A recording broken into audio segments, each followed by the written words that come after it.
to special operations, 4-star generals that literally it causes a person to go to pieces. I'll throw 2017 out, and you can take that to the bank. What should give us hope that this is a turning point? That this is the moment we finally determined we would save our planet. You're doomed. So to hell with it. Enjoy the ride. I tell people. Wise men said, just walk this way to the dawn of the light. The wind will blow into your face as the years pass you by. We all call it Planet X or Nibiru, but it is a dwarf star. It's either a red dwarf or a brown dwarf star. Now, the object, which is clearly Planet X by deductive logic and process of elimination, is therefore now between Mars and Jupiter. It's not in the outer reaches of the solar system. It can clearly be seen, especially from the southern hemisphere. The implications and the side effects of what might happen to us here on Earth is pretty scary. We're going to get into some of that. Now, one of the cool things that David discusses with us here is instead of having to just take his word for it, he gives you coordinates on where you can actually see it for yourself. Mid-2017, he says we're going to see an eclipse with Nibiru. He has been able to take his background and transition it into research on Planet X, and has recently compiled an awesome book with a treasure trove of information. David, how the heck are you? Very good tonight, sir. How are you? I'm doing fantastic. I appreciate you coming on here with us. I know that you had reached out to us a few weeks ago. You've got a really cool book coming up here that's going to break everything down with Nibiru. You know, let's talk about what you do. Well, the way I got into it, I've always believed in following the money. About 5 years ago, I got into some research on the Pentagon black budget. And I don't know if you recall, but you probably do, that the day before 9/11, Don Rumsfeld announced at a Pentagon news conference that the agency was 2.2 trillion short. Money was simply missing, 2.2, not billion, but trillion. So having worked for a period of time at the Pentagon, I realized this was most likely black budget funds. And I did some investigation, and I ran across a couple of areas, basically the deep underground military base research done by Jesse Ventura, done by Phil Schneider, done by other personalities. And I realized, of course, that's likely the source of the lost money. It's black budget ops, and it's being spent. And why is it being spent in terms of these type of bases? So that's how my curiosity was picked, you might say. These bases, I understand, are built away primarily from geologic tectonic areas, but again, when Planet X passes, you're going to have new geotectonic faults established when you have force 11, 12, 13, 14 earthquakes. So I don't know how safe they're going to be. It could be a lost investment for those people. In any case, that was my basic introduction about 5 years ago, and then I got into the science of the topic. My understanding, and this is partly from Phil Schneider, I know he worked 11 years at Groom Lake Area 51. He says the black budget varies between 0.2 trillion and 1.2 trillion per year. I'm not sure when the inception started. It was absolutely going on in the late 70s and 80s. He says a couple of dozen of these may be reasonable for protection. I agree, nuclear protection. But the question is, why do we have over 130 of these? That doesn't really make any sense unless, obviously, Planet X is absolutely a fact, which it is.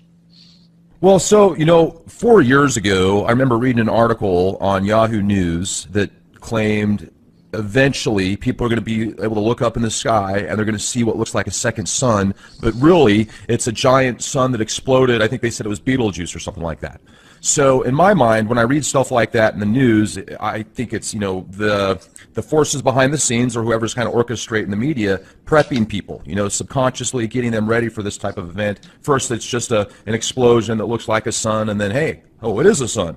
So, do you have any physical evidence, like pictures that you can say without a shadow of a doubt, or files or white papers? Yes, I do. In fact, There's some very good videos on the internet itself that are good photographic analysis. There's one called Multiple Suns Rise Over Halifax, Nova Scotia. Those are the keywords that a person would enter on YouTube to read it or view it. And you can see the sun. And then at the 3 o'clock position, you have Planet X. To the right of Planet X, you have a separate lens flare.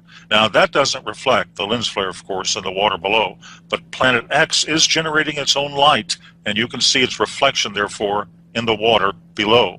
Next, I think a fog bank moves in, and it obscures the sun, but Planet X is still visible. A lens flare cannot do this. Now, that's one good example of something they could simply look up themselves on YouTube. There's also some good Davis Station South Pole videos out there. And there's, in my book, which is Planet X, The Arrival in 2017 by David Mead on Amazon, I've done a video. It's on page 15 or 16 or so of the book, and I have a section called Photographic Analysis of Planet X, and I study one video which another analyst did an extensive study on. And let me just sort of explain what happened. A fellow named Glenn Vaughn on April 11th, 2015, was flying down the Pacific side of Central America. He's a professor, an ex-professor at California University. He took a 20 megapixel raw file with a Sony digital camera, and he confirmed the report by sending it in to a particular analyst for review. He took it through an aircraft window. Now, an analysis of the metadata indicated it was taken at 240 dpi, very high resolution, and the metadata further showed the date, the time, the GPS coordinates. I think it was a Sony DSC HX50V camera. In any case, using Starry Night Professional version, the video, which is referenced in my book and which is on YouTube, did a field of view analysis, and he determined Mercury is above, in other words, superior conjunction with the sun, and the object in the field of view, therefore, is not Mercury. Mercury does not have wings, as does this object, and Mercury does not have the brightness or contrast of the unknown object. Now, the analyst also performed a gamma test on a paint program. Gamma testing shows if an object is hot or cold. Hot objects generate, of course, their own light like our sun. A lens flare would be a cold object. They read direct light, they don't generate it. So he started with a gamma of 1, reducing it by steps. At point 10, the gamma illustrates stark differences. At point 01, he shows the hottest, brightest objects on the video. He then reduced brightness to a value, I think, of -3 in contrast to +2. The hot objects fade in together, proving they're genuine. Then he ran a luminance test to determine the intensity of the object, and he determined it was behind the sun, not a reflection. There are actually wings on the object, which is clearly behind the sun. Now, he stated this is deeply disturbing. The reason is that gas tails of comets follow solar winds, and they're not visible until the comet's orbit is inside of Jupiter, at which point, normally the luminosity at that point of the sun makes the tails of the comet or the planet visible. Of course, Planet X, we all call it Planet X or Nibiru, but it is a dwarf star. It's either a red dwarf or a brown dwarf star. Now, the object, which is clearly Planet X by deductive logic and process elimination, is therefore now between Mars and Jupiter. It's not in the outer reaches of the solar system. It can clearly be seen, especially from the southern hemisphere. Now, as of April 2015, therefore, the date of that video and the analysis, Nibiru is close enough to the sun so that the sun's light is reflected to the tail, making it appearing like wings. And there's one other quick comment I'd make, because actually that video had 2 parts. The second part was a lady who lives near where I do, Sanibel Island, Florida, Melissa Huffman. Now, you can look at this video itself on YouTube. I think it has more or less gone viral, and nearly 1 million people have looked at it. And this is a 2015 video. The object is very interesting. She pans the sky and shows the object and then the moon. Now, it's clearly a planet visible just north of the sun. Now, using stellarium and knowing the moon phases, comparing it to her video on the moon, you can go to the derived date, take away the atmosphere and the ocean, and you can determine the relationship of the stars to the horizon. So to determine the date, you basically just use moon charts, and the moon is well below the horizon in all dates after September 26, 2015. Therefore, the video was taken earlier. Now, September 2015 moon phases give us a comparable to the moon in the video. And if you look at the moon phases diagram to the actual picture of the moon, it has to have been photographed on September 23, 2015, based on moon phasing. Now, on that date, Mercury in Stellarium is very dim, somewhat above the horizon.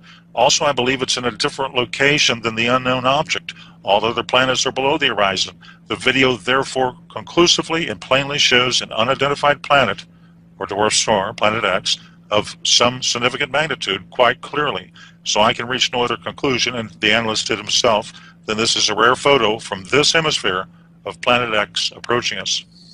Wow. You know, and there's also speculation now, and I hadn't heard this until about a year ago, that not only is Planet X going to come our way, this dwarf star, but also a bunch of planets with it, like it's bringing in its own solar system. Is there evidence or truth to that? Right. There's a number of videos there. I've seen some real good ones from the South Pole Telescope, and they indicate that there are a variety of moons around this. It's basically, as you say, it's its own solar system. A lot of people don't realize this, but binary, what we've got in our solar system here is obviously a binary twin. 76%, this is a fact, of all stars are binary twins. In fact, 16% are trinary twins. There are 3 suns, but ours has a binary companion, and it comes under the name of Planet X, Nibiru, and so forth, Nemesis. There are various names to it. But ours has a binary twin, and it's very common. It's extremely common, and it's basically what is approaching us. And apparently, from all descriptions, indications, reports, insider reports, photographs, and other sources of human and signal intelligence, it contains 5 to 7 moons around it. So it's a solar system approaching our solar system, which makes it extremely dangerous. The red dragon of Revelation 12 may well be, and I believe rather obviously is, Planet X, as it's referred to in an earlier chapter of Revelation, I think Revelation chapter 8, in a similar manner. A colleague of mine at the university, one university in the western U.S., brought up a very interesting point, perhaps to cover up to my attention. Here it is. Basically, he said, the areas of the dragon anomaly have been covered or patched up by Google Sky in the past. But one of the ways to actually see what is behind this patched out area is to use a program called Skyview by NASA. Skyview, what that is, it's a virtual observatory on the net. It generates images of any part of the sky from wavelengths of all regimes, radio to gamma. You just filter it. Now, when you view these images in various filters, you can see the actual color of this anomaly in Virgo is red, and it does look very menacing, as it appears to have a face like a dragon with 2 profound eyes. It's very intriguing and quite strange. Now, just for your listeners, I'll provide very briefly the right ascension and declination if they want to go to Skyview. And here it is. Just cut and paste this coordinate.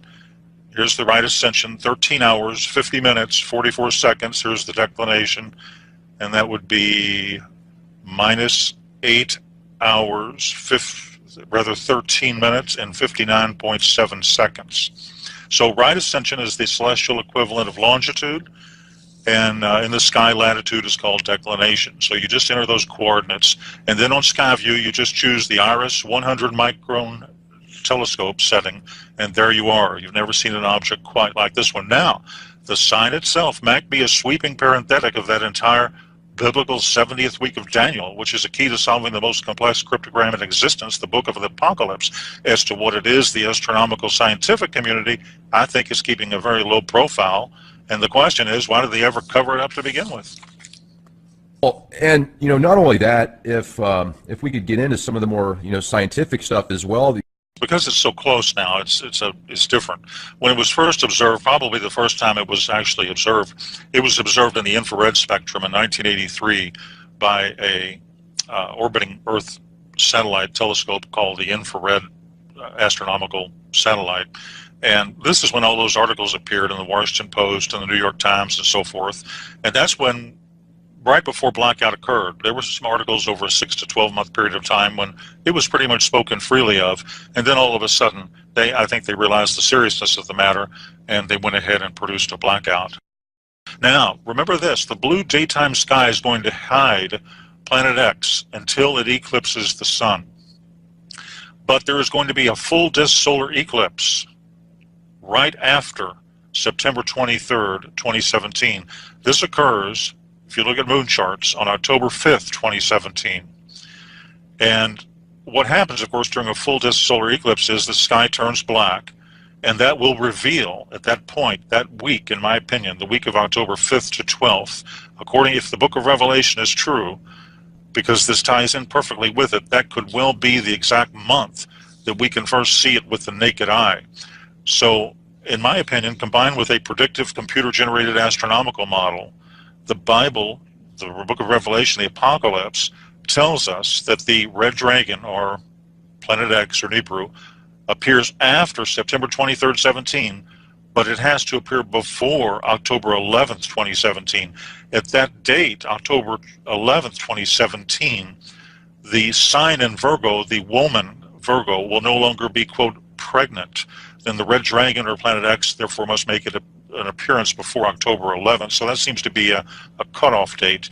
Jupiter, which is known as the planet or the star of the Messiah, exits Virgo, the Virgin, on October 11th, after having spent, I believe, 301 days, or about 42 weeks, in the, quote, womb region of that constellation.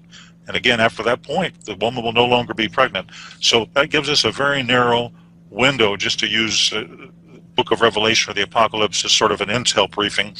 And the great sign of the woman, is described in Revelation 12, 1-2, forms and lasts for a few hours. And according, again, to astronomical models, this sign has never before occurred in human history. It will occur once on September 23rd, 27. It will never occur again. And I believe it places us right at the time frame from that analysis of the Planet X approach to the Earth. I would prepare on or before the fall of 2017. I would conduct emergency preparedness. Of course, you want to be spiritually ready. You want to have a clear conscience and all that, but you need to do physical preparations as well. I think survival gear, emergency food, that sort of thing. And the reason is that, again, all this while you're going to get increasing levels of disinformation from the mass media until it's actually there. And then they're going to say, whoops, we didn't have any notice, we don't know what happened, and so forth. And they're going to run and hide in what they've already established. But, you know, the public is there, and the public has to fend for itself. This global warming, as you've heard, I'm sure, is a cover story. The Earth is heating up from the core outward because of the approach of Planet X. During the 20th century, I think there were 35 volcanic eruptions in a typical year. Now there are more than 35 of these every single day. So basically, when X approaches, that week you see it in the sky, let's say it's October of 2017, you know, for purposes of discussion, at that point, it's not going to actually collide, I don't believe, with the Earth. The Earth is only 8,000 miles in diameter. It may pass 5, 10, 15 million miles away, but it has a very high magnetic attraction. It's going to have a gravitronic effect.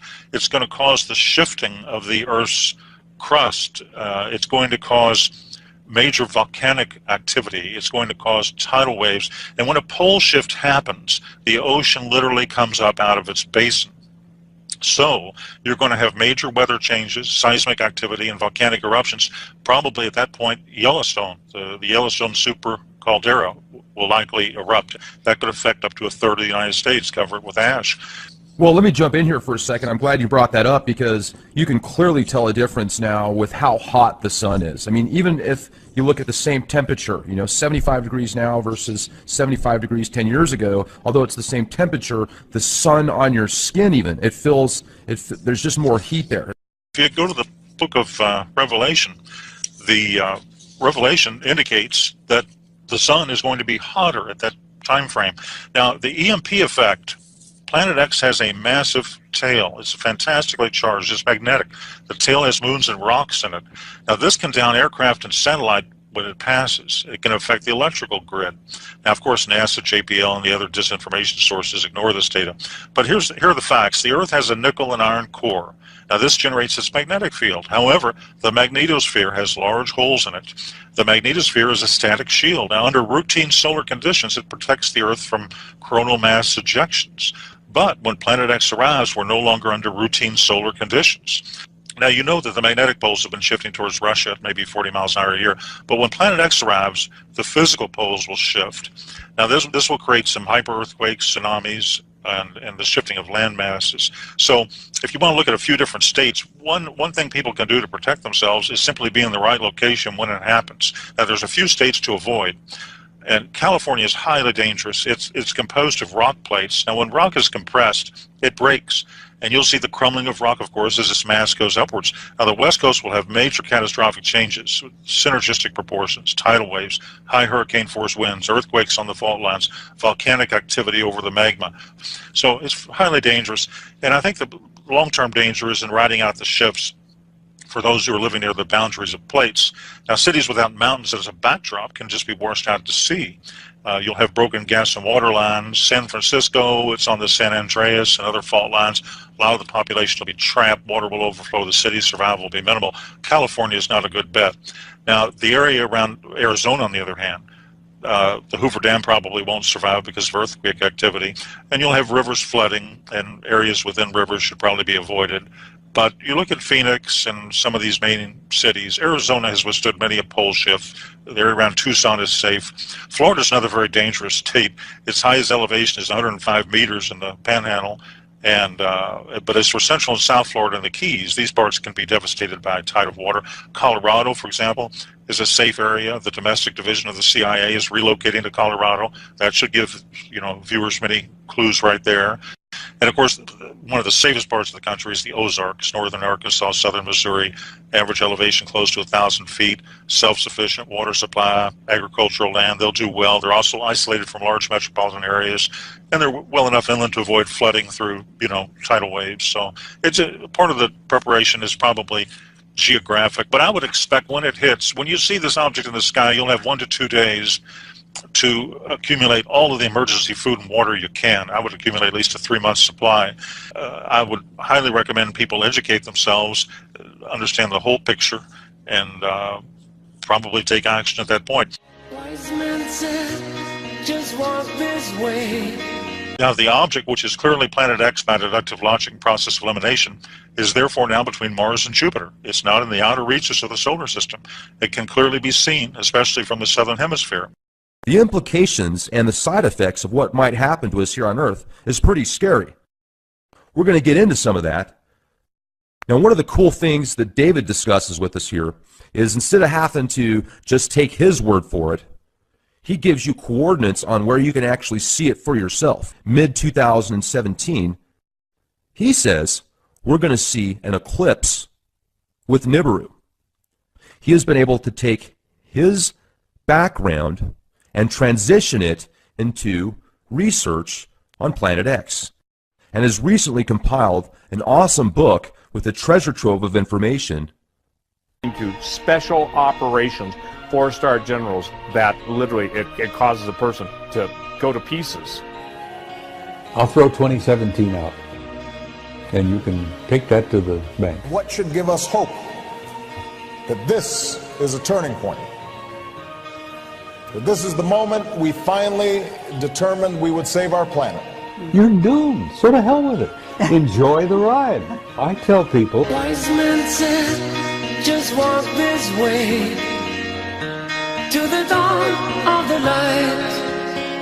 The wind will blow into your face as the years pass you by. We all call it Planet X or Nibiru, but it is a dwarf star. It's either a red dwarf or a brown dwarf star.